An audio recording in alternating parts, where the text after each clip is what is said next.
से ठीक 2 बार पहले इनके दोस्त 1936, 37, 38, 39 यानी 30s का जब एंड था तब ये और इनके दोस्त को कांग्रेस का अध्यक्ष बनने का मौका मिला। ये हमारे काम का अभी नहीं है, अभी ये हमारे काम का था। कल हमने बातचीत की थी कि अध्यक्ष के पद के लिए इलेक्शन होता था और गांधी ने अपना एक आदमी खड़ा किया जिनका नाम था पट्टाभी सीतारमैया।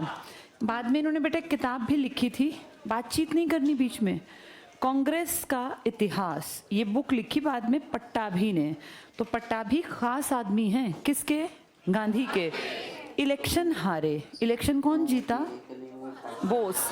बोस को 14 मेंबर्स की एक कार्यकारिणी मिलती थी जिनमें से 12 ने मना कर दिया कि हम बोस के साथ काम नहीं करेंगे, हम तो गांधी के, अगर आदमी जीतता तो इसके साथ काम करते। महज 2 लोगों का साथ मिला और एक बोस, 3 लोगों ने पूरे साल इतने अच्छे ढंग से एक्टिविटीज़ की कि अगला साल भी लोगों ने इनको पसंद किया और इनको जितवा दिया। वो साल था 1939 का। ये बात गांधी जी को रास नहीं आई और कांग्रेस के अधिवेशन को बीच में छोड़ के और अपने टेंट में जाके कह दिया कि भैया हम जो है कांग्रेस का मैं त्याग करूंगा। जिसके चक्कर में हमने पढ़ा था वो अपना जीता हुआ मेडल भी वापस उतार के किसने कर दिया? सुभाष चंद्र बोस ने। और बोस ने 1939 में कांग्रेस से हटके एक नया ब्लॉक बनाया जिसका नाम क्या रखा गया? Forward block. क्या आज भी ये पार्टी काम करती है? कहाँ पर? हाँ, वेस्ट बंगाल में रीजनल पार्टी है बेटा। रीजनल पार्टी होती है जो लोकल एरिया में फेमस हो। जो ये लेट आते हैं ना, फटाफट से बैठा करो और आके चुपचाप बैठ जाया करो, नहीं तो कल से फिर तुम्हारी पिटाई शुरू करनी पड़ेगी क्योंकि सारे छोटे हैं, लेट शेट आते हैं। तुम इतनी देर तक ऊपर क्या करते रहते हो? ऊपर टहलते रहते हो। यहाँ 9:30 बजे पहुंच जाया करो और देखा करो कि कल क्या पढ़ाया था। तो हम बातचीत कर रहे थे कल, सुभाष चंद्र बोस ने फॉरवर्ड ब्लॉक बनाया लेकिन बाद में इनको देश निकाला दे दिया गया, जिसके चक्कर में फिर इनको पूरे देश छोड़ के जाना पड़ा और शूटेड साइट का ऑर्डर कि इंडिया में दिखेंगे नहीं। बाद में जाके ये एक बहुत बड़ी हस्ती से मिले, किससे? हिटलर। हिटलर ने कहा भाई मैं तो तुम्हारी मदद नहीं कर पाऊंगा, मैं तो वैसे ही फंसा पड़ा हूँ। हिटलर के फंसने का कारण क्या था? इनकी फौज आधी किसका पीछा करते करते? रशिया। और रशिया की फौज चालाक निकली, वो इनको अपने हिस्से में अंदर ले आई और 2-3 महीने बाद जब कड़ाके की ठंड पड़ी तो इनकी फौज के पास ना कपड़े ना उतने हथियार और वो वहीं के वहीं मारे गए। इनका नुकसान हुआ, इसके चलते इन्होंने कहा भाई मैं मदद नहीं कर सकता, लेकिन क्योंकि तुम एशिया से आए हो तो मैं तुम्हारी मदद करवा सकता हूँ। एशिया में मेरा एक दोस्त है जापान, जहाँ का हेड था तोजो, तो कहा मैं तुम्हारी मदद तोजो से करवा दूंगा।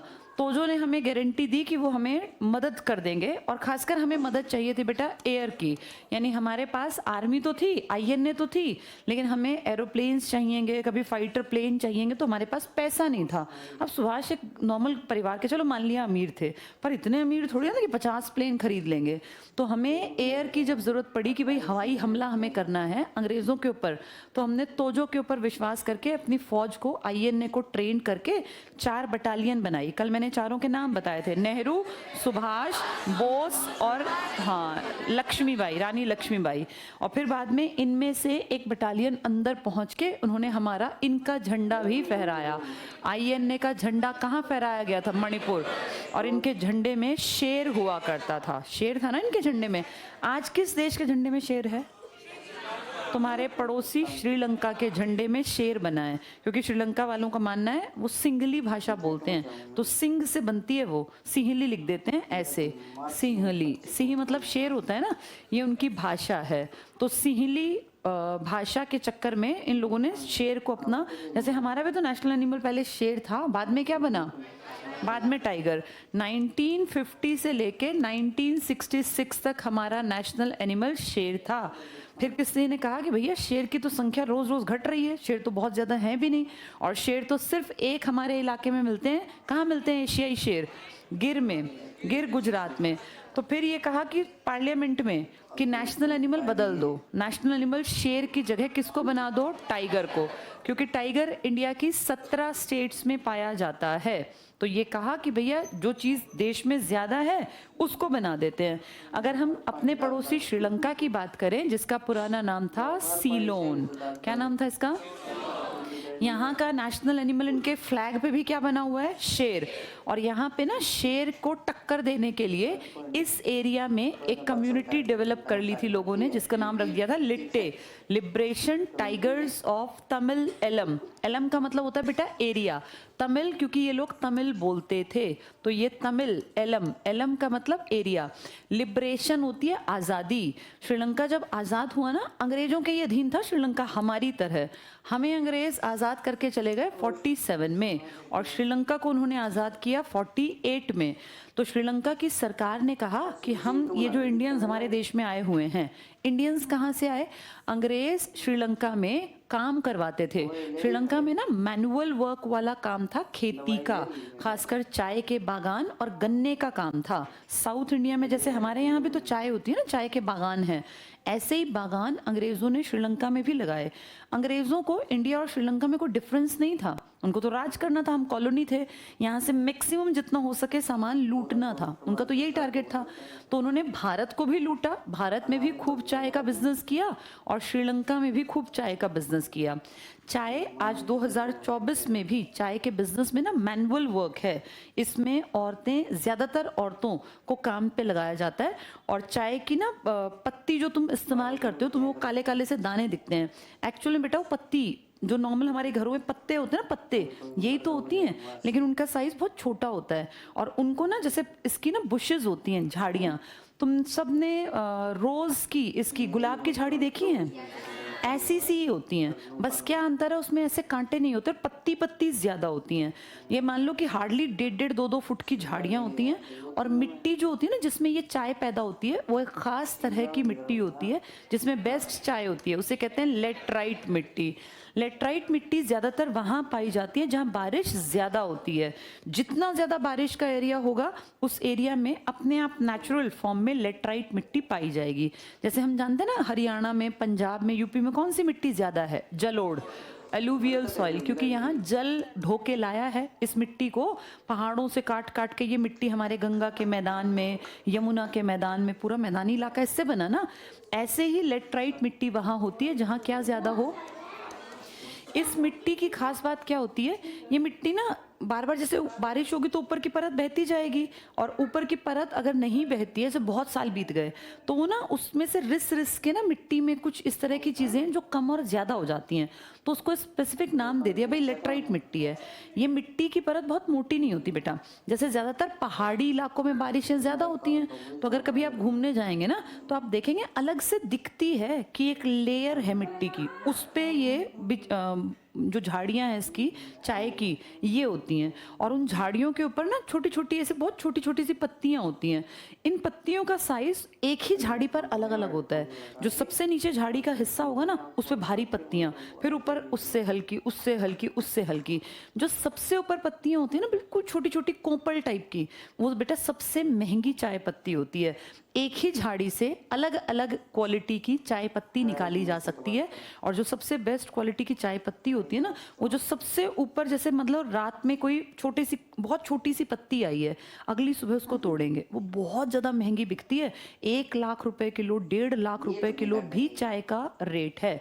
आप जो नॉर्मल मार्केट में देखते हैं ये तो 150, 200, 250, 300, 400 तक की ना, लेकिन बेटा ये 1 लाख रुपए की 1 किलो बिकती है।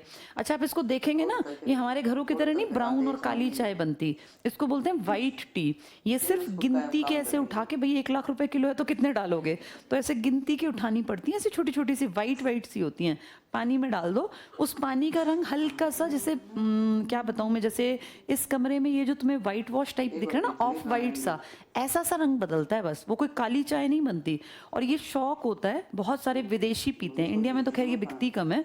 तो ये चाय पत्ती का बड़ा बिजनेस था अंग्रेजों का, ये महंगी चाय को वहाँ ले जाते और हमें ये काली गंदी सी चाय पीनी सिखा गए जो एसिडिटी बनाती है। इंडिया में ना ये गंदी जो सबसे नीचे की पत्तियाँ होती है ना, ये चाय पीते हैं हम लोग। इंडिया में अच्छी क्वालिटी की चाय बहुत कम होती है, इसका बहुत बड़ा बिजनेस था। तो चाय का बिजनेस इन्होंने यहाँ भी किया, यहाँ से जहाज भर भर के जाते। जब ये चले गए ना तो अंग्रेजों के जाने के बाद श्रीलंका के मूल निवासियों ने कहा कि इन इंडियंस को भगाओ, इंडियंस कैसे पहुंचे? तमिलनाडु में आबादी ज्यादा थी, श्रीलंका में उस जमाने में आबादी थी कम। तो श्रीलंका, अंग्रेजों को तो दोनों देश एक समान थे, दोनों से उन्हें पैसा कमाना था। यहाँ से लेके लोगों को जबरदस्ती, गाँव के लोगों को नाव में भर भर के यहाँ उतार दिया जबरदस्ती। जैसे हमें पहले अफ्रीका भी छोड़ के आते थे ये पुराने टाइम में। अब बहुत सारे इंडियंस ना चाहते हुए श्रीलंका पहुंच गए, वापस आ नहीं पाए। अंग्रेज हमारे यहाँ रहे लगभग 200 साल। तो सोचो किसी के परिवार को जो वो ले गए होंगे, उनको वहां बसे बसे 100 साल 150 साल, तो 1 पीढ़ी 2 पीढ़ी 3 पीढ़ी बीत गई। अब जब अंग्रेज इसको छोड़ के गए तो यहाँ के ओरिजिनल जो इंडिजीनियस जो लोग थे, यहाँ के लोकल लोग, उन्होंने कहा इंडियंस को भगाओ यहाँ से, तमिलियंस को भगाओ। तो तमिलियंस को वापस, कुछ लोग आए वापस, उन्होंने देखा गांव में उनके दादा परदादा की कोई ज़मीन तो बची ही नहीं थी, क्योंकि जब आप किसी गांव में 150 साल तक नहीं जाएंगे तो कोई ना कोई उस पर कब्जा कर लेगा। तो उनकी ना ज़मीन, ना जायदाद, ना खेत, ना घर, वो वापस गए। उन्होंने कहा भाइयों, अपने वहाँ कुछ नहीं बचा, अब हम लोगों को यहीं अपना हिस्सा लेना पड़ेगा, ना तो हम ना यहाँ के और ना वहाँ के। इन्होंने मना कर दिया, हम नहीं जाते। तो श्रीलंका की सरकार ने पता है कितनी चालाकी चली, उन्होंने कहा ठीक है तुम यहाँ रह लो, लेकिन तुम्हें सिंघली भाषा अगर नहीं आती तो हम तुम्हें कोई कामकाज नहीं देंगे, नौकरी में नहीं रखेंगे। इन्होंने कहा भाई हमें सिंघली नहीं आती क्योंकि हमारी तो भाषा है नहीं है, हमें इंग्लिश आती है प्लस तमिल आती है, और हम क्यों सीखें सिंघली? तो बोले नहीं, तुम्हें हम नौकरी से निकालेंगे, तुम्हें सिंघली नहीं आती। इनको बेटा नौकरी से निकाल दिया। अब ये भूखे मरने लगे, कामकाज इनको दिया नहीं। तो यहाँ कुछ यंग लड़कों ने इकट्ठे होके श्रीलंका के और अपना एक ग्रुप बना लिया। जैसे मान लो ये श्रीलंका है, इस एरिया में इसको उत्तर पूर्व कह सकते हो, पूर्वोत्तर कह सकते हो। जैसे तुम्हारी 7 बहनें हैं ना मैप पे, इस तरीके से ये इंडियन तमिल थे। तमिल यहाँ भी है लेकिन वो इनके हैं। इंडियन तमिल इकट्ठे हुए और सब ने कहा कि यार हमें तो ये लोग एक्सप्लॉइट कर रहे हैं, परेशान कर रहे हैं। तो जवान लड़कों ने ग्रुप बना लिया और अपना नाम रखा LTTE, liberation tigers of Tamil Eelam, Tamil लोगों का एरिया, और हम उसकी आज़ादी के टाइगर, हम उसकी आज़ादी के चीते। तो ये लिबरेशन टाइगर बन गए। अब तुम्हारे दिमाग में आना चाहिए कि अपना नाम टाइगर ही क्यों रखा? इसीलिए क्योंकि इस देश का सिंबल था लॉयन, तो इसकी टक्कर किससे होगी? टाइगर से। अपने नाम में कोई गधा या कुत्ता तो रखेगा नहीं कोई भी आदमी, बढ़िया नाम रखेंगे। तो अपना नाम क्या रखा? Liberation tigers of Tamil Eelam. कई साल इन्होंने संघर्ष किया। एक बड़ी बात ये रही कि हमारे साथ आज़ाद हुए इस देश ने स्टार्टिंग से हमारी तरह डेमोक्रेटिक सरकार बनाई।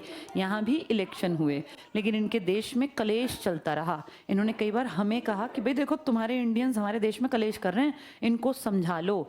हमने अपने बिहाफ पे कोशिश की इनको समझाने की, लेकिन फिर इन्होंने दलील दी कि आप हमें समझा रहे हो, क्या आप हमें अपने घर में जगह दे दोगे? अगर हम उठ के आ जाएं इंडिया में हमें रख लोगे? तो बोले नहीं, इंडिया में नहीं रखेंगे। फिर हम इनसे लड़के अपनी जगह मांग रहे हैं, तुम्हें क्या दिक्कत है? इनके साथ थोड़ी सी कहा सुनी भी हुई थी हमारे यंगेस्ट PM की, राजीव गांधी। और जो लिट्टे का हेड था ना, एक यंग नौजवान लड़के ने बनाई थी ये संस्था 19 स्टार्टिंग में ही, उसका नाम था V प्रभाकरण। एक बार ये दिल्ली भी आया था इनसे मिलने के लिए, इनसे ये मिला और अपनी बुलेट प्रूफ जैकेट इसने इनको दी थी कि सर आपको इसकी ज़रूरत पड़ सकती है। और उसके कुछ ही दिनों बाद राजीव गांधी का मर्डर हो गया, और मर्डर करने वाली महिला भी इसी कम्युनिटी से बिलोंग करती थी। किससे? लिट्टे। लिट्टे के वालों ने राजीव को क्यों मारा? क्योंकि राजीव ने श्रीलंका का एक राजपक्षे करके इनका वो था, हेड था, प्रेसिडेंट। इसने कहा कि भाई इंडियंस हैं ये जो हमें दुखी कर रहे हैं। इंडिया के राजीव गांधी को अप्रोच करके कहा कि अपनी फौज भेजो, इन सबको समझाओ कि ये यहाँ कलेश ना करें। कभी ये यहाँ पे लोगों को मारते हैं, कभी हमारी पटरियाँ उखाड़ देते हैं, कभी बैंकों में आग लगा देते हैं, जैसे आतंकवादी करते हैं।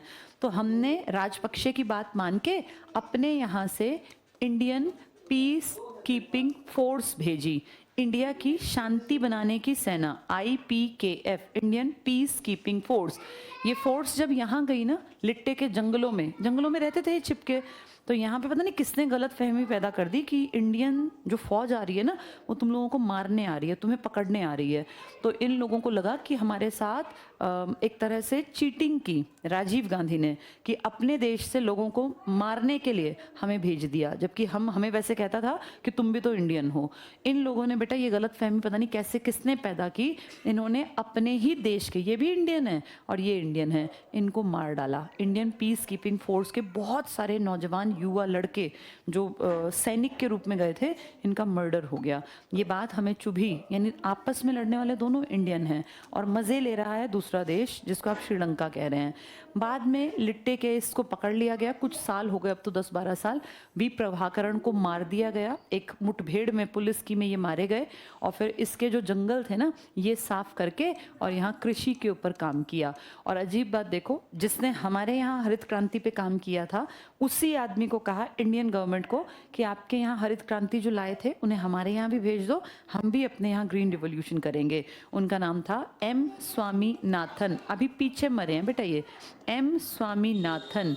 इन्होंने इंडिया में हरित क्रांति को जन्म दिया, तो इनको बोलते हैं father of green revolution in India. Green revolution आप सब जानते हैं ना, खेती में अन्न खाद्यान्न को बढ़ावा देने के लिए स्टार्ट हुआ था ग्रीन रेवोल्यूशन। वैसे इसको स्टार्ट किया था एक विदेशी ने जिसका नाम था नॉर्मन बोरलॉग। नॉर्मन बोरलॉग कहाँ के थे? मेक्सिको के। मेक्सिको कहाँ पड़ेगा? नॉर्थ अमेरिका में 3 हिस्से पड़ते हैं, उत्तरी अमेरिका में 3 हिस्से हैं। सबसे ऊपर पड़ता है कनाडा, देन यूएसए और एक पतली सी पट्टी है मेक्सिको। दुनिया की सबसे ज़्यादा चांदी मेक्सिको में होती है, सबसे ज़्यादा चांदी। सबसे पावरफुल कंट्रीज़ में आप जानते हैं यूएसए का नाम दिया जाता है। और यूएसए एक ऐसा देश है जिसने किसी को नहीं कहा कि मेरे साथ आके बंधो, लेकिन 50 स्टेट अपनी खुशी से यूएसए के साथ आके जुड़ गई कि हमें आपके ग्रुप में शामिल होना है। जिनमें से 48 तो बिल्कुल साथ हैं जो मैप में यूएसए है, और इसकी 2 आपको दिखेंगी जिनको आप ऊपर की तरफ देखेंगे, देखने में वो कनाडा की लगती हैं पर हैं इसकी अलास्का। अलास्का का जो एरिया है वो भी यूएसए में ही काउंट होता है। जैसे अंडमान निकोबार नहीं है देखने में, हमसे दूर है लेकिन हमारा है, ऐसे ही अलास्का पे किसका अधिकार है? यूएसए का। ये यूएसए है। ठीक है, वापस आते हैं। किसने दुनिया में हरित क्रांति को आगे बढ़ाया? Norman Borlaug. कहाँ के कृषि वैज्ञानिक हैं ये? और इंडिया में किसने काम किया? एम स्वामीनाथन। इंडिया में हरित क्रांति आई थी बेटा जब हमने 1965 में लड़ाई की थी ना पाकिस्तान के साथ, तो अमेरिका ने हमें ये कहा था कि तुम भूखे मरते हो और तुम्हारे घर में पेट भरने को अन्न नहीं है और तुम्हें लड़ने की सूझी है। तब उसका जवाब था कि कोई बात नहीं, आज तो कह दिया अमेरिका ने, लेकिन कुछ सालों के अंदर हम लोग ग्रीन रेवोल्यूशन ले आए थे। इस रेवोल्यूशन को लाने के पीछे इच्छा थी शास्त्री जी की, और शास्त्री जी ने इंडिया में हर परिवार को हफ्ते में 1 दिन फास्ट करने की बात, मैंने शायद आपको बताई भी होगी कभी, ये बात कही थी। ग्रीन रेवोल्यूशन शास्त्री जी के टाइम पे आ नहीं पाई, आई थी ये इंदिरा गांधी के टाइम, लेकिन इसका फील कर लिया था शास्त्री जी ने कि आगे जाके हाथ फैलाना ठीक नहीं है, जितनी भी आबादी हो हमारी, पेट खुद भरना पड़ेगा, कमा के पेट भरेंगे, ना कि किसी के सामने झोली फैला के। पहले हम अमेरिका के सामने हाथ फैलाए खड़े रहते थे, ये एक फैक्ट है बेटा, हमारे देश में हमारा पेट नहीं भरता था। आपके दादा दादी की उम्र में ना, हरियाणा तो फिर भी रिच था, लेकिन दिल्ली की तरफ ऐसा मुझे याद है मेरे फादर बताते थे कि ना बाजरा ही साल भर या फिर चने खाने को मिलते थे। गेहूं बहुत रेयर था 1960s में 70s में, बहुत ज़्यादा गेहूं नहीं था। और ऐसा कहते थे कि जब घर में कोई मेहमान आता था तो गेहूं की रोटी बनती थी। यानी उस टाइम लोग देखो, चाहे उनके अफोर्डेबिलिटी में नहीं था, लेकिन इसलिए स्वस्थ थे। आज साइंटिस्ट क्या कहते हैं वापस कि बाजरा खाओ, चना खाओ, मोटे अनाज खाओ, गेहूं ने डायबिटिक बना दिया। तो ये गेहूं ना पहले शौक में आया था, इसका सीधा संबंध अमीरी से था, भैया तो गेहूं की रोटी खाते हैं। आज डॉक्टर्स कहते हैं गेहूं मत खाओ, गेहूं अच्छी चीज़ नहीं है, बाजरा और मोटे अनाज खाओ। तो ये इंदिरा गांधी के टाइम में ग्रीन रिवॉल्यूशन ने अपनी तेजी पकड़ी, और सबसे पहले ग्रीन रिवॉल्यूशन आया था खाद्यान्न में, यानी खाने के अन्न में, जिसमें 2 चीज़ें मेन कंसीडर करते हैं हम, एक चावल और एक गेहूं। फिर धीरे धीरे तो बेटा हर चीज़ में क्रांति आ गई। आज अगर आप देखेंगे तो अंडे के क्षेत्र में क्रांति है, मांस के क्षेत्र में क्रांति है, टमाटर के क्षेत्र में क्रांति है, तेल के, हर चीज़ में क्रांति है। अब तो कोई ऐसी चीज़ ही नहीं बची जिसमें क्रांति ना आई हो। लेकिन स्टार्टिंग की क्रांति किस चीज़ में आई थी? सबसे पहले आई थी खाद्यान्न में, खाने के अन्न में, जिनमें दो चीजें मेन हैं, चावल और गेहूं। इतना क्लियर हो गया सबको? ठीक है, अब हम वापस चलते हैं क्योंकि ये तो एक्स्ट्रा बातें थी। कल हमने बातचीत की थी, किसकी कहानी तक पढ़ लिया था? सुभाष चंद्र बोस की डेथ, जो कि आज तक गुमनाम है, हमें नहीं पता क्या हुआ। अब देखो, हमने जब पढ़ना शुरू किया तो हमने टारगेट किया था एक संस्था से जोड़ के पढ़ेंगे। कांग्रेस कब बनी थी ये? 1885। कब तक थोड़े से बुजुर्गों का साथ चला था, फिर ये डिवाइड हो गई थी 7 से 19 में, फिर 19 से लेके और आज़ादी तक, और गांधी जीवित रहे तब तक। कौन सा काल था ये? गांधीवादी। इसको क्या कहते हैं बेटा? इसे कहते हैं उदारवादी, या इन्हीं को कहा जाता है मॉडरेट्स। इन लोगों ने कभी कहा कि लड़ो झगड़ो मारकाट करो? नहीं। इसके बाद ये जो दो दल थे, कौन कौन थे ये? एक नरम और एक गरम। गरम को आप बोल देते हैं एक्सट्रीमिस्ट, और नरम तो यही लोग थे, उदारवादी ही तो नरम बने थे ना। और तीसरे वाला युग था गांधी युग। पूरा एक एरा था, गांधीयन एरा इसको बोलते हैं। और धरती पर एक आधा ही ऐसा आदमी है जिसने इतना नाम, इतना फेम कमाया जितना हमारे महात्मा गांधी ने। इस टाइम पीरियड में किन लोगों की चलती थी, जो क्या कहते थे कि एप्लीकेशन लिख लो। अब तुम्हें ये तीनों बातें समझ में आ गई, अब इनको और डिटेल से जानो बेटा। जैसे तुमने जो समझा, तुम्हारे दिमाग में इमेज बनी होगी कि इसमें ज्यादातर बुजुर्ग लोग थे, है ना, जो लड़ने की तो बात सोचते भी नहीं थे। लड़ना तो बहुत दूर की बात, पहले सोचते भी नहीं थे। तुमने कभी सोचा कि ये लोग ऐसा क्यों करते थे? क्या इनको गुस्सा नहीं आता होगा कि अंग्रेज हमारे ऊपर हुक्म चलाते हैं, हमें एक्सप्लॉइट करते हैं? आता था बेटा। उदारवादी भी ऐसे कोई बेवकूफ नहीं थे, ये पढ़े लिखे समझदार लोग थे। इसमें याद है एक सबसे पढ़े लिखे आदमी थे, दादा भाई। मैंने दादा भाई के बारे में तुम्हें 2-3 चीजें बताई थी। क्या क्या बताना? इनके मेन काम था, ये पहले इंडियन हैं जिनको बराबरी पे बैठाया। कहाँ पर? इंग्लैंड में। यूके में इनको बराबरी पर बैठाना छोटी बात मत मानो। उनका तो कहना ही था Indians and dogs are not allowed. भारतीय और कुत्ते, वो तो एक लाइन में सीधा लिखते थे, भारतीय और कुत्ते। ये कितनी शर्म की बात है। उन जिनको वो कुत्ते की बराबरी पर रखते थे, उनका एक आदमी इतना पढ़ा लिखा, इतना काबिल था कि उन्होंने अपनी संसद में उसको जगह दी। इसका मतलब इस आदमी में काबिलियत कितनी ज्यादा थी। दूसरी चीज, ये पहले आदमी थे जिन्होंने क्या गिनी थी उस टाइम पर? National income. और इन्होंने कहा था पर कैपिटा इनकम कितनी थी हमारी? 20 रुपए। 1867 के आसपास की घटना है, ये बहुत पुरानी, क्रांति के 10 साल बाद की। ये पहले इंडियन हैं जिन्होंने कहा कि भैया मैं एक बुक लिखता हूँ, और आज ना सही कभी तो दुनिया पढ़ेगी, और उसमें मैं ये बताऊंगा कि कैसे इंडिया का पैसा ढोके अंग्रेज विदेश ले गए। उस किताब का नाम मैंने आपको बताया था, उस किताब का नाम था the party and un British rule in India. यानी भारत में अगर ब्रिटिशर्स ना हो तो भारत कैसा होगा, और ये गरीबी और अंग्रेजों का क्या संबंध है। बेसिकली इंडिया गरीब देश था या अमीर देश था? इंडिया को गरीब बनाने में सबसे बड़ा कारण ये अंग्रेज हैं, क्योंकि बेटा ये जहाज भर भर के लूट के ले गए यहाँ से, सोने के, जवाहरात के। तुम एक चीज सोचो, हम इंडिया में रहते थे और हम जानते हैं कि हमारे यहाँ लोग जेवर के शौकीन थे। हमारे पुराने राजा, मुकुट भी सोने के, गले में सोने के। भाई मान लो राजा मर गए, वो सब चीजें तो यही रह गई होंगी ना, वो सब कहाँ गया? जो ये मुगल थे, इनके शौक कितने रईस थे, ये अपनी पगड़ी में भी ना हीरे जवाहरात जड़वाते थे, तो वो सब चीजें कहाँ गई? भाई चलो कुछ लूट के ले गए, कुछ लोग मान लिया लूट के ले गए, लेकिन सब कुछ थोड़ी ना लूट सकता है कोई किसी देश का। अंग्रेजों ने 200 सालों में ये देश खाली कर दिया, भर भर के जहाज यहाँ से जवाहरात के। मैंने काकोरी कांड बताया था आपको, तो वो ट्रेन क्यों लूटी उन लड़कों ने? उस ट्रेन में खजाना था। खजाना किसका था? अंग्रेजों का था या हमारा था?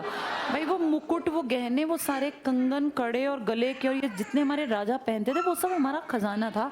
शाही खजाना लूट लिया हमारा। और बेटा बहुत पुरानी बात नहीं है, आज़ादी के बाद की बात है।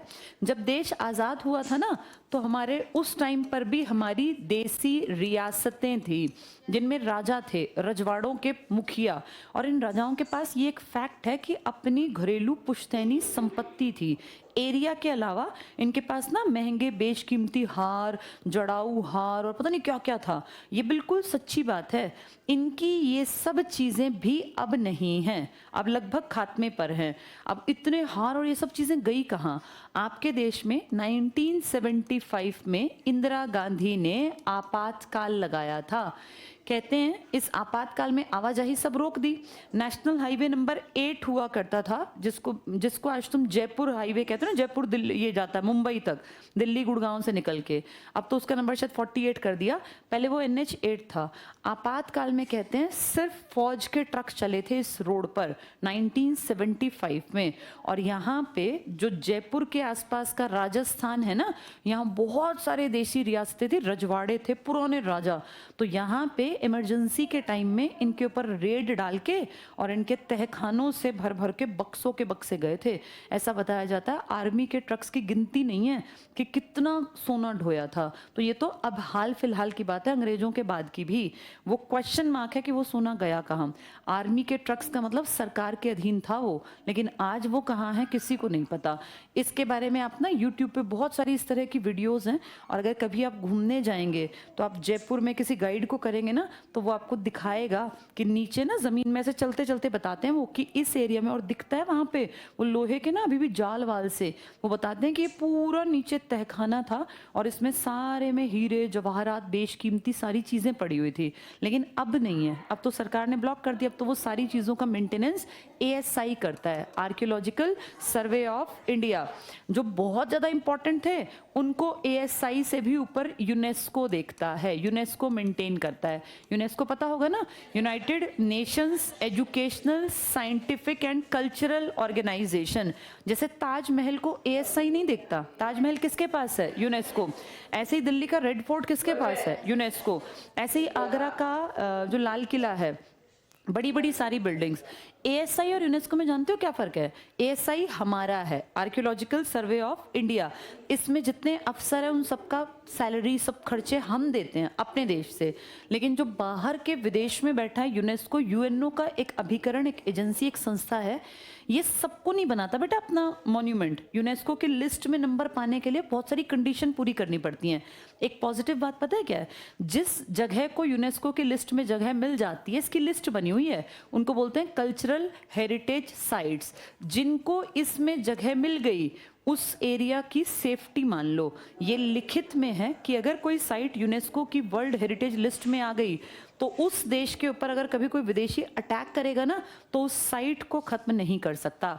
जैसे हम अपने देश में ताजमहल की बात करें, हमारा ताजमहल यूनेस्को की साइट है, तो पाकिस्तान हमसे लड़ भी लेगा ना, तो पाकिस्तान ताजमहल को तोड़ नहीं सकता। जैसे हवाई हमले करके किसी देश को नष्ट करना बहुत आसान होता है ना। किसी देश की इंपॉर्टेंस क्या होती है? उसकी जगह जहाँ दुनिया घूमने आती है। हमारी सबसे फेमस प्लेस कौन सी है जिसको देखने लोग आते हैं? ताज। तो पड़ोसी पाकिस्तान ताज पे एक बम गिरा दे, खत्म, बाद में जो होगा देखा जाएगा। लेकिन वो ऐसा कर नहीं सकता बेटा, क्योंकि वो कौन सी साइट में आ गया? यूनेस्को की हेरिटेज साइट को कोई भी देश दूसरे देश की को खत्म नहीं कर सकता। लड़ लो, झगड़ लो, मार लो एक दूसरे को, लेकिन यूनेस्को की साइट पे अगर तुमने हमला किया तो फिर तुम्हारी पेशी UNO में होगी। फिर सारे वर्ल्ड की जितनी कंट्रीज हैं तुम्हारा व्यापार खत्म कर देंगे। फिर देश भूखा मरेगा, क्योंकि आपके पूरे दुनिया में जितने देश हैं उन सबकी बेटा लगभग देशों की ओपन इकोनॉमी होती है। पाकिस्तान के पास तेल के कुएं थोड़ी ना है, तेल की जरूरत तो है ही। अगर इसने गड़बड़ की तो इसके ऊपर UNO बैन कर देगा कि कोई देश इसको तेल नहीं देगा, इसके यहाँ से कोई सामान नहीं जाएगा बाहर। तो फिर ये कैसे रोटी खाएगा? भूखा मरेगा। इसकी बात नहीं है, हम भी नहीं कर सकते। अगर यहाँ कोई यूनेस्को की साइट है, आप हमले कर लो, मारकाट कर लो, लेकिन यूनेस्को की साइट पे हमला नहीं कर सकते। ये लिखित में है। किसी भी देश को खुशी मिलती है अगर उसकी साइट, उसके मॉन्यूमेंट को किस लिस्ट में नंबर मिल जाए? हमारी बहुत सारी हैं बेटा यूनेस्को की वर्ल्ड हेरिटेज लिस्ट में। हाँ, ये मतलब बढ़ जाती हैं। पहले 40, मेरे ख्याल 45 के आसपास हैं शायद। अब अभी पीछे 2 बढ़ाने की बात कर रहे थे ना। तो ये क्या बेटा, इस पे एक तो बहुत पुरानी होनी चाहिए साइट, इसका कोई हिस्टोरिक इम्पोर्टेंस होनी चाहिए, और जैसे थोड़ी सी इस कंडीशन में हो कि बिल्कुल ये ना हो कि बस कल ही गिरेगी, आज लिस्ट में बनवा ली कल गिर गई, क्योंकि इसकी मेंटेनेंस पे खर्चा होता है। तो जिसका हिस्टोरिकल कोई महत्व है, जिसने कोई मैसेज दिया दुनिया को, इस तरह की चीज़ों को यूनेस्को की वर्ल्ड हेरिटेज लिस्ट में शामिल किया जाता है। तो बहुत अच्छी बात है। अगर किसी देश की कोई साइट यूनेस्को की लिस्ट में आती है ना, तो पहला फायदा है वहाँ टूरिज्म बढ़ता है, क्योंकि जब कोई आदमी किसी देश में घूमने जाता है आज के टाइम में वो गूगल करेगा कि कौन सी जगह यहाँ देखने लायक है, तो अगर आपके देश में वर्ल्ड हेरिटेज साइट है तुरंत ऊपर उनका नाम आएगा। तो पहली चीज़ टूरिज्म को बढ़ावा मिला। दूसरी चीज़ वो जैसे फेमस हुआ तो आपके देश को भी तो इम्पोर्टेंस मिली ना। भाई कोई ताजमहल घूमने आया तो वो बाहर जाके क्या कहेगा कि मैंने इंडिया में गया था, आपके देश को इम्पोर्टेंस मिली। तीसरी चीज़ यूनेस्को हेरिटेज साइट्स पर हमला नहीं होगा, तो उसके आसपास का एरिया सेफ है। तो आज आगरा सेफ है क्योंकि आगरा पे हमला नहीं करेगा कोई भी कंट्री अकॉर्डिंग टू यूएनओ के रूल्स के। आया समझ में? ये वापस आते हैं तो देशी रियासतें, ये इससे भी पहले की बात करते हैं। दादा भाई नौरोजी कैसे वादी थे? ये उदारवादी। हमने इनकी खास बातें पढ़ ली। हाँ बेटा, यूनेस्को किसने बनाई थी? यूनेस्को एक एजेंसी है। यूनेस्को को किसी एक आदमी ने नहीं बनाया, एक संस्था बनाई गई थी बहुत पहले, यूनाइटेड नेशंस ऑर्गेनाइजेशन। इसको बनाते टाइम ना 51 कंट्रीज ने एक कागज पे साइन किए थे जिसे कहा जाता है यूएनओ का चार्टर। यूएनओ का चार्टर, इस पे साइन किए थे। पहले 50 देश थे, बाद में एक पोलैंड भी आके इनमें शामिल हो गया, तो कितनी कंट्रीज हो गई? 51। इंडिया वेरी फर्स्ट डे से इनके साथ था। इन सब ने प्लान किया कि भैया सेकेंड वर्ल्ड वॉर तो चलो जब भी होगा खत्म होगा, अब जब ये चल रहा था तभी इन्होंने कहा हम लोग आगे जाके एक ऐसी संस्था बनाएंगे जिसकी सबको बात माननी पड़ेगी ताकि थर्ड वर्ल्ड वॉर ना हो। ये सबको दिख रहा था कि हमने इतना डिस्ट्रक्शन, इतना नुकसान कर लिया कि अगर कभी थर्ड हुआ तो फिर कोई बचेगा नहीं। वैसे भी हम जानते हैं कि अमेरिका प्लान कर रहा था जापान पर हवाई हमला करेगा, न्यूक्लियर बॉम्ब गिराएगा। तो सबको ये था कि अब तो अमेरिका को हम नहीं रोक पाएंगे क्योंकि वो किसी की सुनेगा नहीं, लेकिन आगे भविष्य में अमेरिका जैसी हरकत कोई ना करे उसके लिए एक संस्था बना लेंगे। उसी संस्था को तुम क्या नाम देते हो? United Nations Organization. इसने काम करने के लिए अपने 6 अंग या ऑर्गन बनाए, जिनमें से सचिवालय या सेक्रेटरीट है, इकोनॉमिक सोशल काउंसिल है, और इंटरनेशनल कोर्ट ऑफ जस्टिस है, महासभा है जिसको जनरल असेंबली बोलते हैं, यूनाइटेड नेशन सिक्योरिटी काउंसिल है, और ट्रस्टीशिप काउंसिल है। 6। फिर इसने कहा भाई छोटे छोटे काम मैं कैसे करूं? अब जैसे कोई बच्चों के लिए काम करना है, कोई हेल्थ के लिए काम करना है, लेबर के लिए काम करना है, एजुकेशन के लिए काम करना है, तो इसने अपने अंडर बेटा लगभग 20 छोटी छोटी एजेंसीज बना ली। इन एजेंसीज में से एक का नाम है यूनेस्को। ऐसी ही एक एजेंसी है WHO। याद करो जब पेंडेमिक फैला था तब हम रोज रिपोर्ट नहीं देखते थे, पेंडेमिक पे कौन रिसर्च कर रहा था? WHO। कि भाई कैसे कितने, अब तुम्हें पता नहीं याद है कि नहीं है, WHO फेमस हो गई ज्यादा, हर एक की जबान पर आ गई थी, अनपढ़ को भी लगता था WHO कोई चीज है। जब ये पेंडेमिक फैला और रोज आंकड़े आ रहे थे और सुबह उठ के ना वो एक वर्ल्ड वाइड रिपोर्ट रोज ताजी बनती थी कि किस देश में कितने केस हैं, कितने एक्टिव, कितने मर गए। तो उनमें सबसे ऊपर टॉप में ज्यादातर अमेरिका था। पेंडेमिक में सबसे ज्यादा लोग जो मरे हैं ना वो अमेरिका के मरे हैं। फिर उसमें पहले तो हम बहुत नीचे थे, लेकिन धीरे स्पीड से बढ़ते बढ़ते इंडिया भी टॉप में दिखने लग गया था कि ऊपर के 10-12 में हमारा भी नाम है, क्योंकि बहुत ज़्यादा एक्टिव होकर हमारे यहाँ भी केसेस फैले थे ना। वो तो भला हो कोई इंडिया के लोगों का कि भैया इतने लोग मरे नहीं तो इटली में और इनमें ना यूरोपियन कंट्री में बेटा यूँ लाशों के ढेर लग गए थे। मरे तो इंडिया में भी बहुत लोग थे, लेकिन जितनी आबादी है उस हिसाब से हमारे यहाँ उतना भयानक नहीं था जितना विदेश में था। तब WHO रोज रिपोर्ट निकालता था, ये नित नियम से कहता था ये काम करो। WHO मतलब क्या है? World Health Organization. ऐसे ही एक संस्था है इसकी इंटरनेशनल लेबर ऑर्गेनाइजेशन। ऐसे बहुत सारी संस्थाएं हैं, IMO इंटरनेशनल मैरीटाइम ऑर्गेनाइजेशन। इनके अलग अलग काम हैं। तो यूएनओ ने अपने काम बांट दिए, जैसे शादी के घर में नहीं काम बांट देते, भाई 2 लड़कों को तुम्हें ये काम है, तुम्हें ये काम है, तुम्हें ये काम है, तो वो सब अपने अपने काम करते हैं। ऐसे यूएनओ ने अपनी एजेंसीज बना के एक एजेंसी को कहा तुम बच्चों के लिए काम करो, उसको नाम दे दिया यूनिसेफ। एक को कहा एजुकेशन साइंस कल्चर पे काम करो, उसको नाम दे दिया यूनेस्को। एक को कहा औरतों के लिए काम करो, एक को कहा इनके लिए हथियारों के लिए काम करो। तो ऐसे काम का बंटवारा कर दिया। यूएनओ के अंडर आती हैं इस तरह की सारी एजेंसीज जिनके आगे या तो इंटरनेशनल लिखा होता है या वर्ल्ड लिखा होता है या फिर यूनाइटेड नेशंस ही लिखा होता है। चलो अब वापस आते हैं। दादा भाई नौरोजी कौन से वादी थे ये? तुम्हें लगता होगा ये बुढ़े से थे, बस एप्लीकेशन लिखने की बात करते थे, लेकिन बेटा ऐसा नहीं है। ये भी चाहते तो लड़ सकते थे, कह सकते थे इंडियंस को लड़ो अंग्रेजों से, पर पता है ये कितने समझदार थे। इन्होंने कहा कि किसी भी भारतीय को लड़ने के लिए उकसाने से पहले उसके दिमाग में ये होना चाहिए कि मैं क्यों लड़ रहा हूं और मेरी लड़ाई का निकलेगा क्या। उतनी समझ होना कि मुझे अंग्रेजों से लड़ना है अपने देश के लिए, उसके मन में देशभक्ति होना, ये अपने आप से नहीं आता बेटा, ये सब चीजें पैदा की जाती हैं। जैसे कोई पैदा देशभक्त नहीं होता, देशभक्ति सर्कमस्टांसेस से पैदा होती है। देशभक्ति पैदा करने वाले टीचर्स, पेरेंट्स, समाज, सोसाइटी होते हैं। जैसे तुम जब स्कूलों में पढ़ते थे तो याद करो 26 जनवरी पे और 15 अगस्त पे अगर तुम ठीक ठाक से स्कूल में पढ़े हो, ठीक ठाक का मतलब पैसा नहीं होता, ठीक ठाक मतलब टीचर अच्छे मिले हों, तो उन्होंने तुम्हें 26 जनवरी से 2-4 दिन पहले स्कूल में, 15 अगस्त से 2-4 दिन पहले फंक्शंस की तैयारी कराई होगी, जिसमें देशभक्ति गाने, देशभक्ति कोई नाटक, ऐसी चीजें कराते हैं ना हम। थोड़े लोग परफॉर्म करते हैं, ज्यादा लोग बैठ के देखते हैं, लेकिन देखने वालों के मन में भी कहीं ना कहीं एक विचार आता है। अब जैसे मान लो कोई एक्ट कर दिया जिसमें राजगुरु सुखदेव और भगत सिंह दिखा के और वो फांसी का सीन रिक्रिएट किया, तो वो देखने वाले छोटे छोटे नन्हे नन्हे जो बच्चे बैठे हैं ना, जो दूसरी का, पहली का, PP1 का, कहीं ना कहीं उनके मन पे एक प्रभाव पड़ता है इस चीज का। देशभक्ति गीत चाहे हमें बोरिंग लगते हो, लेकिन फिर धीरे धीरे जब रोज प्रैक्टिस तो बच्चों की ना जबान पे चढ़ जाते हैं, फिर वो अच्छे लगने लगते हैं।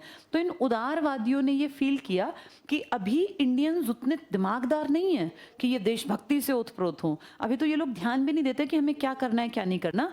तो सबसे पहले इन इंडियंस को हमें तैयार करना पड़ेगा ताकि ये लड़ने के लिए तैयार हो, इनके मन में देशभक्ति तैयार हो, ये देशभक्त बने, तभी तो ये लड़ेंगे। अब कहते हैं जाओ लड़ो, लड़ने की समझ है नहीं। तो इन्होंने सबसे पहला काम किया कि भाई लड़ने के लिए जनता तब तैयार होगी जब इनका दिमागी विकास होगा, और दिमागी विकास होगा शांति से रह के, इन तक जाएं हम। सबसे पहले तो इनको कांग्रेस के मेंबर्स बनाएं, फिर टाइम टू टाइम इनके बीच में जाके भाषण दें, देशभक्ति की बातें करें।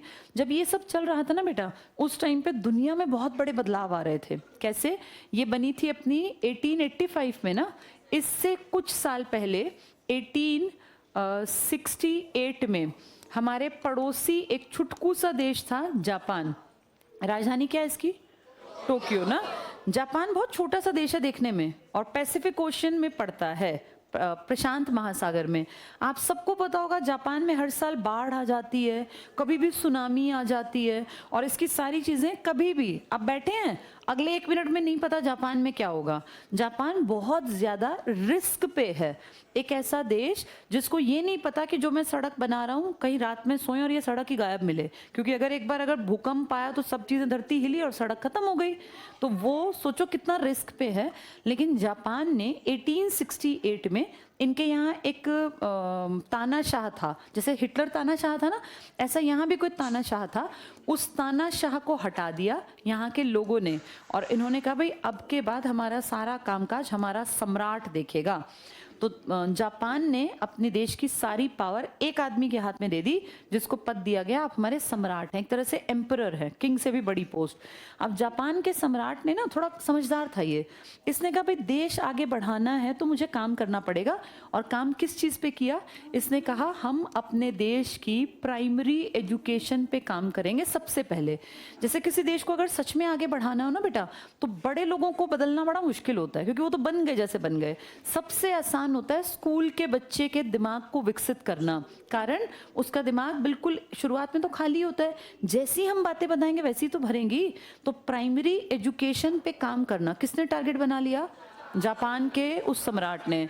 इसके अलावा उसने कहा जब ये पढ़ लिख जाएंगे, जैसे एक पीढ़ी ना बेटा तैयार होने में बस 10 ही साल लगते हैं। किसी बच्चे को अगर फर्स्ट क्लास पे काम किया जाए, पहली क्लास में, कि भाई इसका दिमाग विकसित हो, ये मल्टी टैलेंटेड हो, इसका दिमाग सोचने में सक्षम हो, ये पढ़ाई को रट्टे ना मारे, ना रटे 5 पार्ट्स ऑफ बॉडी क्या है तो क्या आग लग जाएगी, 5 वेजिटेबल और फ्रूट्स ना रटे, लेकिन समझ ले कि पार्ट्स ऑफ बॉडी पूछें। तुम याद करो जब तुम छोटे थे ये भी कितना टफ लगता था ना, कि पार्ट्स ऑफ बॉडी कहीं मैं भूल ना जाऊं, कहीं मुझे याद ना आए।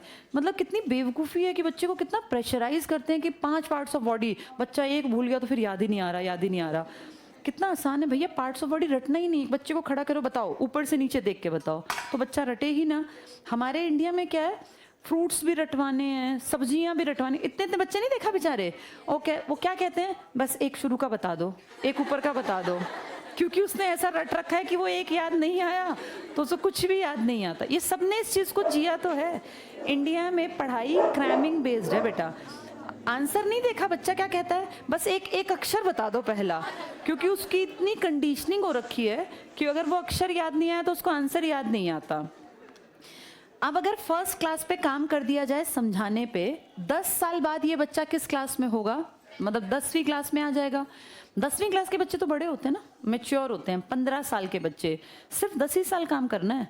अगर 10 साल उसके ऊपर ढंग से काम कर दिया तो जिंदगी में कोई उसका बेवकूफ थोड़ी ना बना देगा। वो दिमाग से विकसित है, वो अपनी जिंदगी के डिसीजंस को खुद ले सकता है, उसे सही और गलत का अंदाजा है।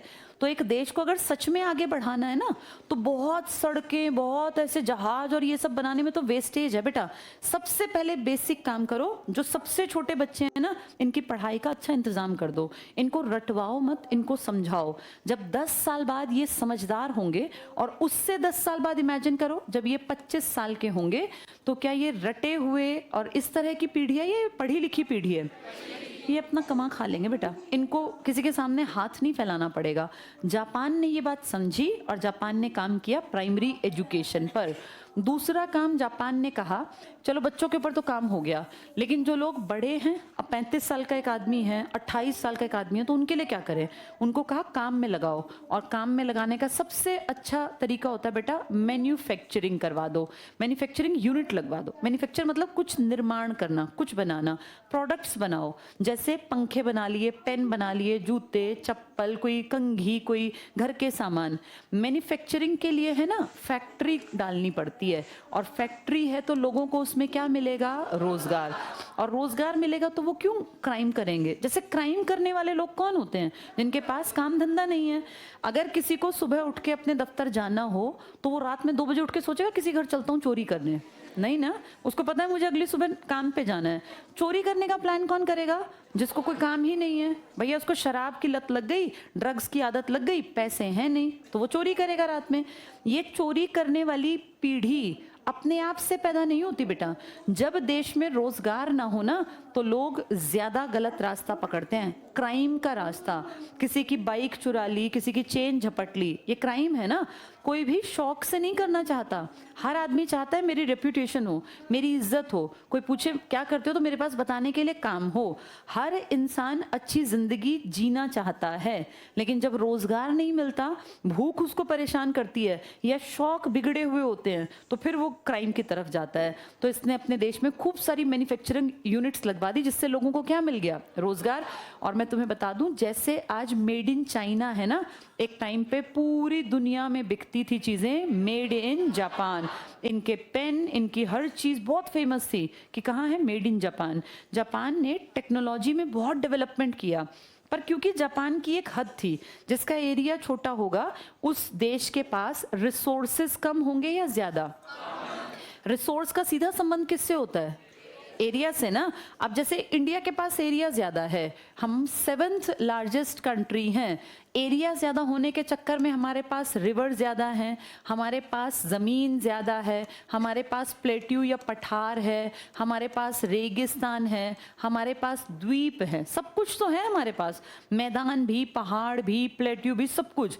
इन सब के फायदे होते हैं।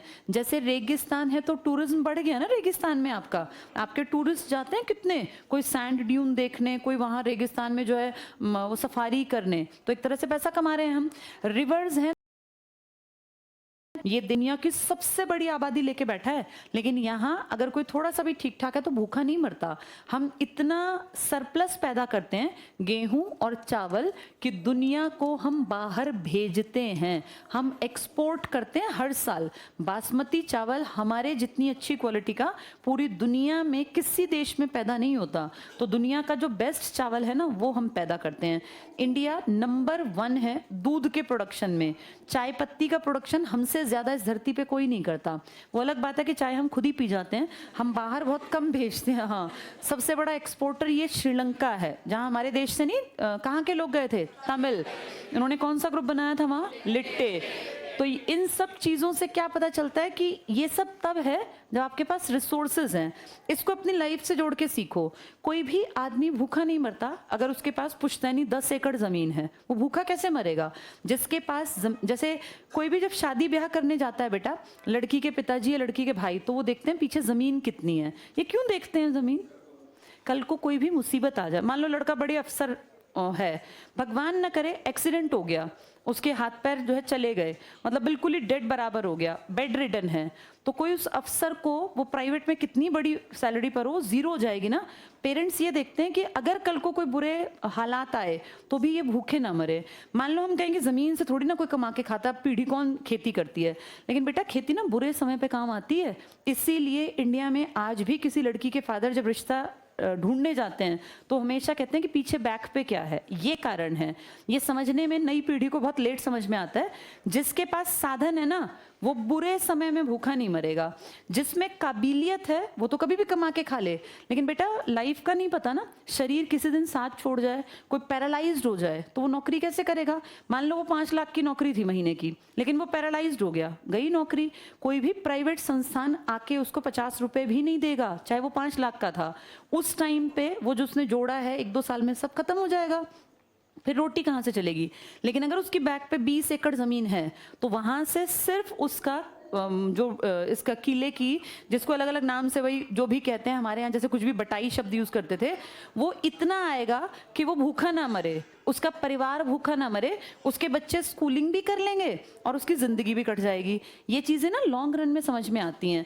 हम इस मामले में लकी हैं इंडिया में कि हमारे पास रिसोर्स है। हम भूखे एज सच मरेंगे नहीं, लेकिन प्रॉब्लम क्या है? हमारे देश की नीतियाँ जो अंग्रेजों ने गलत डिसाइड कर दी, जिसके चलते यहाँ सूखा पड़ने लगा और लोग भूखे मरने लगे। अदरवाइज इंडिया इतना सरप्लस पैदा करता है कि हम एक्सपोर्ट करते हैं, तो अपना पेट तो भर ही सकते हैं हम लोग। अब इन सब चीज़ों के हिसाब से देखो तो हम अमीर हैं, लेकिन अमीर हम अपने से नहीं, वापस चलते हैं जापान। जापान के पास रिसोर्स नहीं है, पर वो तो बहुत आगे निकल गया, कारण उसने मैन्युफैक्चरिंग फैक्ट्रीज लगा ली, रॉ मटेरियल बाहर से मंगा लिया। जो इन कच्चा माल था ना, रॉ मटेरियल, वो उसने हम जैसे देशों से, या जो थोड़े गरीब या जो थोड़े पिछड़े देश थे, उनसे मंगा लिया और फिनिश्ड प्रोडक्ट अपने बनाने लगा। देखते देखते देखते पूरी दुनिया में डंका बज गया एक छोटे से देश का, जिसका नाम था जापान। इसका पैसा बढ़ा तो हिम्मत बढ़ती है, हिम्मत का सीधा संबंध पैसे से भी तो है।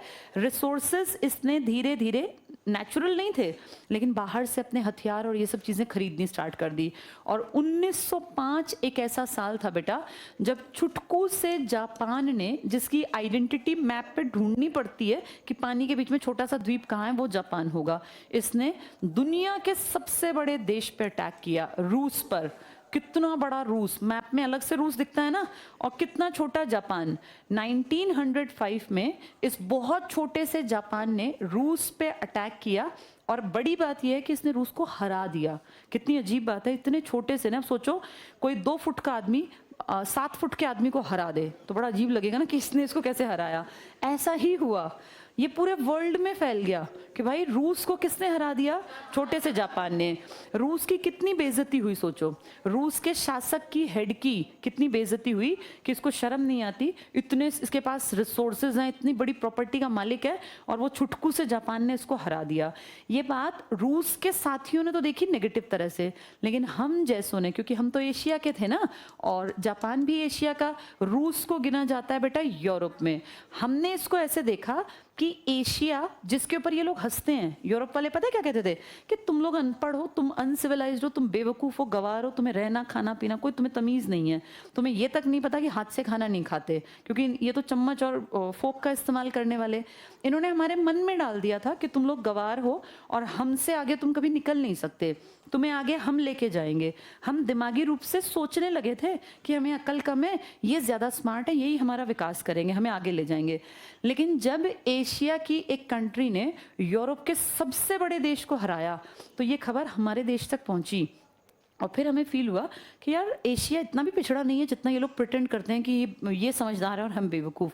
अगर हमारा एक छोटा सा देश जिसके पास साधन नहीं है वो रूस की धुनाई कर सकता है तो इंडिया ब्रिटेन को क्यों नहीं पीट सकता, ऐसा हमारे दिमाग में आया। और उस टाइम पे हमारे 3 लड़के जिसको हम तिकड़ी कहते हैं, लाल बाल पाल, ये तीनों इस विचार को आगे बढ़ाने लगे कि अगर रूस जैसे ताकतवर को जापान जैसा छोटा सा एशिया का देश पीट सकता है तो इंडिया तो बहुत बड़ा है। किससे?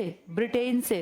ब्रिटेन तो छुटकू सा है, जापान छोटा है, उसने बड़े को हरा दिया, तो इंडिया तो बहुत बड़ा है ब्रिटेन से, इंडिया क्यों नहीं हरा सकता। और यहां से विचार स्टार्ट हुए। तो जो ये गरम वाले हैं ना, इन्होंने ये सब कहानियां पढ़ी थी, कौन से सन की? 1905 की। और इसका ये एग्जाम्पल देते थे कि तुम लोग कहाँ बैठे सो रहे हो, इतने बड़े ताकतवर यूरोप के देश को, ब्रिटेन तो बहुत छोटा है रूस के सामने, रूस की तो आइडेंटिटी बहुत बड़ी है, तो हम क्यों नहीं हरा सकते ब्रिटेन को। यहाँ से फिर ये नरम और गरम अलग हो गए। चलो आज इतना ही पढ़ते हैं, बाकी कल पढ़ेंगे।